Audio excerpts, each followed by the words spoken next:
Some headlines we are following this morning. Roseville leaders are encouraging parents to talk with their children. It comes as a church and school volunteer is now facing criminal charges after several young children reported being assaulted.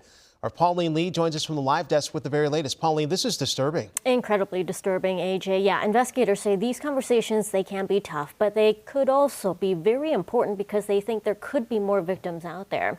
A 50-year-old Joshua Seaman is charged with abusing kids between the ages of 4 and 6 at King of Kings Lutheran Church and School. That's where he's volunteered for the past 2 years. Now, according to the criminal complaint, 4 families have come forward in the last week and a half reporting to police that their child was in pain after Sunday school. The complaint states that Seaman has had a long history of similar allegations dating all the way back to 2001. He's also described as cognitively delayed and therefore was not charged in most cases because of his disability. I think parents just need to know that open communication in directions both with their child and with the other adults at school about what is going on is going to help them. And that just in general, these situations are unusual. So I think sometimes parents think, oh no, I can't send my kid to school or I can't send my kid anywhere. But just to know that open communication is really going to help make a difference.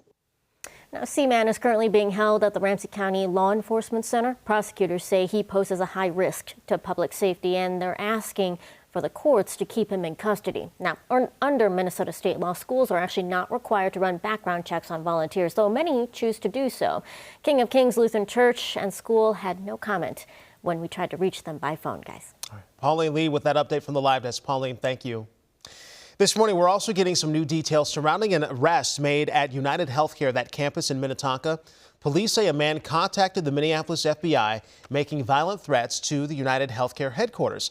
An FBI crisis negotiator spoke with a 26-year-old man until officers found him on the campus. They do not believe he had a specific issue with the health insurance company. By the way, April marks 5 months since United Healthcare CEO Brian Thompson shot and killed in New York City.